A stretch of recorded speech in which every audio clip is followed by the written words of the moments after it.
जिस तरह की नीतियां हैं, फिर चाहे हम विदेश नीति की बात करें या एक्ट पॉलिसी की खास तौर से बात की जाए। और आपको बता दें, इस पर चर्चा करने के लिए हमारे साथ खास मेहमान जुड़े हैं।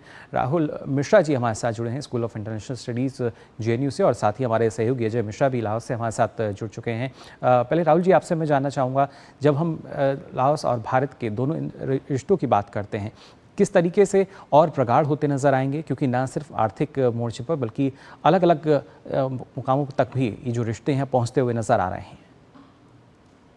देखिए, जो समझौते हुए हैं, जो 6 MOU साइन हुए हैं भारत और लाओस के बीच में, मुझे लगता है कि उसमें बहुत सारा सब्सटेंस है। क्योंकि भारत और लाओस के संबंध पिछले बहुत सारे सालों में सिर्फ देखे जाते थे सांस्कृतिक, धार्मिक और आर्कियोलॉजिकल साइट्स के रिस्टोरेशन और डेवलपमेंट पार्टनरशिप के परिदृश्य में देखे जाते थे, उसी के कॉन्टेक्स्ट में समझे जाते थे। भारत लाओस के बीच में, लाओस एक छोटा सा लैंडलॉक कंट्री है, उसके साथ रक्षा के संदर्भ में MOU साइन होना एक बड़ी चीज है। दूसरा, मुझे लगता है कि जो डेवलपमेंटल जो पार्टनरशिप है,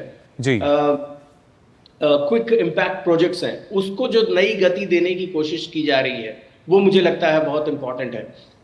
साथ ही साथ मुझे लगता है कल्चरल एस्पेक्ट में भी, जो प्रधानमंत्री जी ने रामाकियन देखा, जो वहाँ की रामलीला है उसको देखा, और 3 जो नए एग्रीमेंट साइन हुए हैं कि वहाँ पे एक पपेट्री थिएटर बनेगा, एक जो रामायण से जुड़े हुए जो प्लेस हैं और जो एक्ट्स हैं उनको रिवाइव किया जाएगा। ये बहुत, मुझे लगता है कि जो हिस्टोरिकल अपने हमारे भारत और लाओस के बीच में संबंध है, उसको भी एक मॉडर्नाइज करने की, उसको भी जो है नए लेवल पे, नेक्स्ट लेवल पे ले जाने की जो कोशिश है, ये मुझे लगता है कि बहुत महत्वपूर्ण है। जी बिल्कुल। और खासतौर से अगर हम बात करते हैं यहाँ पर ईस्ट एशिया शिखर सम्मेलन को लेकर भी, उसमें भी जो प्रधानमंत्री ने एक संदेश सीधे तौर पर दिया है, शांति की बात कही है, सुरक्षा की बात कही है, और कैसे स्थिरता की तरफ अब हमें बढ़ना होगा।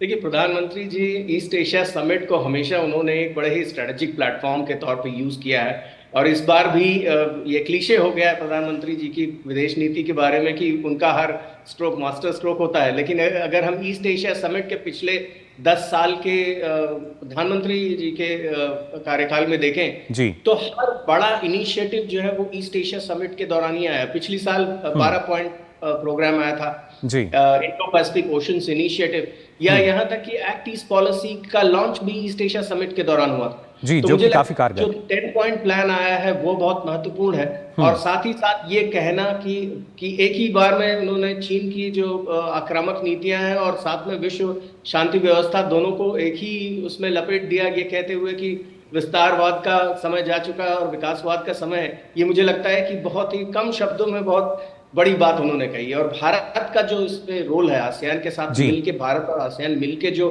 शांति व्यवस्था कायम करने में जो एक कोशिश कर सकते हैं डिप्लोमेटिक लेवल पे, उसको भी हाईलाइट किया। तो मुझे लगता है कि ये बहुत बड़ी पहल है। जी, काफ़ी बड़ी एक पहल। और इसके साथ साथ जिस तरीके से इस समिट में हमने देखा, ना सिर्फ मेज़बान बल्कि जो आगामी अध्यक्ष हैं, उसके बाद अगर किसी का संबोधन हुआ तो वो हुआ प्रधानमंत्री नरेंद्र मोदी का, जो कि सीधे तौर पर उन्होंने कहा कि अभी जो युग है वो युद्ध का नहीं है, बल्कि हमें यहाँ पर समाधान की तरफ बात करनी होगी।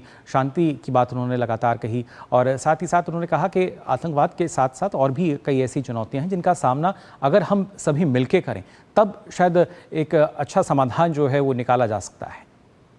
जी बिल्कुल, मलेशिया अगला, आसियान का अगला अध्यक्षता वो मलेशिया के हाथ में जाएगी, और भारत और मलेशिया के संबंध बहुत अच्छे हैं। प्रधानमंत्री अनवर इब्राहिम के साथ उनकी पर्सनल एक बायलैटरल मुलाकात हुई, तो एक बहुत अच्छा कोऑर्डिनेशन है लाओस, भारत और मलेशिया के बीच में। मुझे लगता है कि इसमें जो प्रधानमंत्री जी का वक्तव्य है, जो उन्होंने भाषण दिया, और जो मलेशिया के साथ बातचीत है कि अगली साल आसियान 2025 में किस रास्ते पे आगे बढ़े और भारत के साथ क्या संबंध, किस तरह से और किन नए आयामों में भारत और आसियान के संबंधों को मजबूत किया जा सकता है, इस पे बहुत अच्छा फोकस मुझे लगता है। बहुत सारी चीजें तो पब्लिक स्पेस में नहीं आती हैं, लेकिन मुझे लगता है कि लाओस की विजिट और आसियान का ये अधिवेशन बहुत सक्सेसफुल है। लेकिन मुझे लगता है कि इससे बड़ा शो अगली साल है 2025 में, क्योंकि आसियान के लिए वो बहुत महत्वपूर्ण है। मलेशिया आसियान के 3 सबसे महत्वपूर्ण देशों में आता है। उनका जो ट्रैका बनता है इंडोनेशिया, मलेशिया और सिंगापुर का, जी तो बड़े पॉलिसी डिसीजंस अगले साल होंगे और भारत को ये मौका,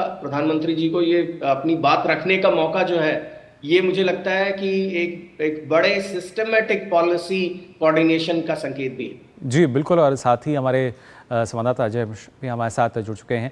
अजय, हमने देखा अभी जिस तरीके से विदेश मंत्रालय ने भी इस पूरे दौरे को लेकर जानकारी दी, 6 खासतौर से समझौतों का जिक्र जो है इसमें किया गया है।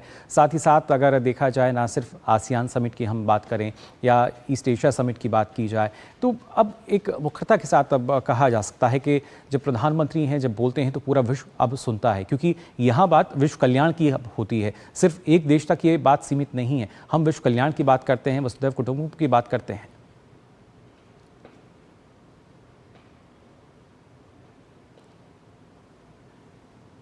3 बज रहे हैं, यानी करीब करीब 26-27 घंटे प्रधानमंत्री ने लाओस पीडीआर में बिताए हैं। और इन 26-27 घंटों के बीच में 2 शिखर सम्मेलन करना और 4 द्विपक्षीय वार्ताएं करना और साथ ही साथ साइडलाइंस में बहुत सारे विश्व के नेताओं के साथ मुलाकात, ये इतना एंगेजिंग प्रोग्राम रहा 26-27 घंटे का प्रधानमंत्री का। और उन्होंने अलग अलग स्टेक होल्डर्स को अपनी भाषा में बहुत सारे संदेश दिए हैं। दुनिया के लिए संदेश ये है कि भारत और आसियान मिलकर के एक समृद्ध और शांति स्थापित करने के प्रयासों के रूप में आगे काम करते हुए नजर आएंगे। ये तो पूरी दुनिया के लिए संदेश है। प्रधानमंत्री नरेंद्र मोदी बार बार ये कहते आए हैं कि ये युद्ध का समय नहीं है, मैं बुद्ध की धरती से हूं, इसलिए मैं शांति का संदेश लेकर के आया हूं। ये दुनिया के लिए संदेश कि भारत हमेशा शांति के लिए प्रयास कर रहा है। जी। दूसरी बात, चीन को इशारों में यह कहना कि विस्तारवादी नीति का कोई भी हल आज के परिप्रेक्ष्य में नहीं दिखाई देता है और इसलिए विकास की बात करनी चाहिए। केवल अपने राष्ट्रीय हितों को ध्यान में रखते हुए अगर आप दबाव डालते हैं पड़ोसी राज्यों पर, तो ये आपकी अच्छी विदेश नीति आज के संदर्भ में नहीं कही जा सकती।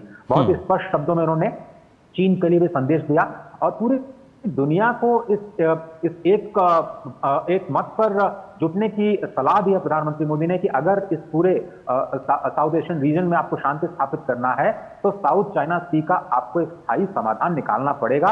और मुझे लगता है कि दुनिया यहाँ से और भी एक कोड ऑफ कंडक्ट की तरफ आगे जाते हुए दिखाई देगी। तो ये कुछ बड़ी बातें जो उन्होंने कही।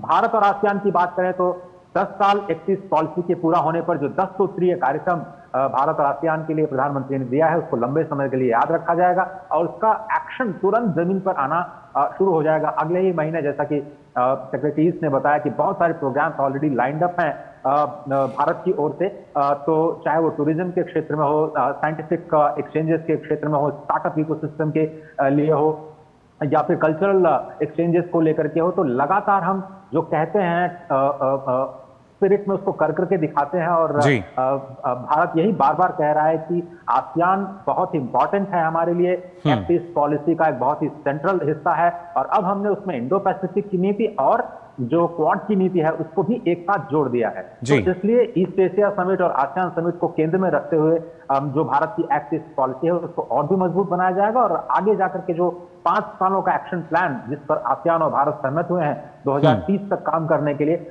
वो लगता है कि दोनों क्षेत्रों, दोनों पक्षों के बीच में एक मजबूत रिश्ते की ओर इस पूरे संबंधों को लेकर के जाएंगे।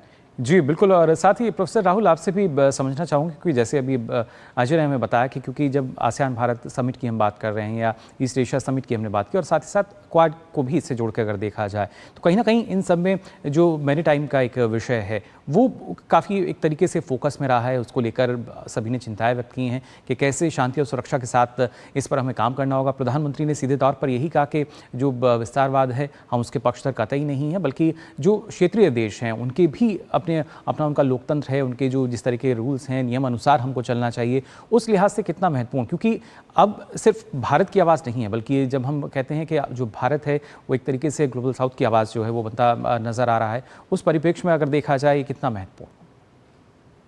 देखिए, आसियान समिट में जो भारत ने किया, जो प्रधानमंत्री जी ने कहा, वो एकदम बहुत ही सिंपल और स्मार्ट ट्रैक डिप्लोमेसी है।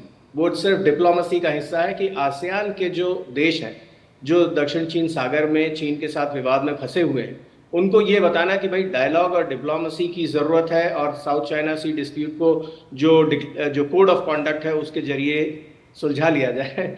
लेकिन साथ ही उन्होंने एक बड़ी अच्छी बात कही कि मतलब बिना कहे कह दी कि क्वाड्रिलैटरल जो इनिशिएटिव है भारत, अमेरिका, जापान और ऑस्ट्रेलिया के बीच में, उसकी बात उन्होंने नहीं की, क्योंकि वो जो क्षेत्र में अब शांति व्यवस्था बनाने के लिए जो दरोगा की भूमिका है वो क्वाड का रोल है जी। तो उसको बिना इन छोटे जो हमारे मित्र देश हैं आसियान के, उनको बजाय उनको भड़काने के या कि ये कहने के कि आइए आप क्वाड में शामिल हो जाइए या हम क्वाड के जरिए चीन से निपटेंगे, उन्होंने कहा कि भाई शांति व्यवस्था को बनाए रखने की जरूरत है। जहां तक भारत और आसियान के परिप्रेक्ष्य का जो है नजरिया है उसके हिसाब से, और क्वाड को एकदम अलग रखा कि क्वाड तो चीन की जो आक्रामक अप्रोच है उससे निपट ही लेगा। जी तो बिल्कुल, और ये खास तौर से और मिलिट्री स्ट्रेटजी को बहुत अच्छे तरह से दो अलग ट्रैक में रखा गया है। ये बहुत अच्छी, ये आसियान को भी मुझे लगता है बहुत पसंद आने वाली बात है। जी बिल्कुल, और साथ साथ जो मानवीय दृष्टिकोण है उसको और ज़्यादा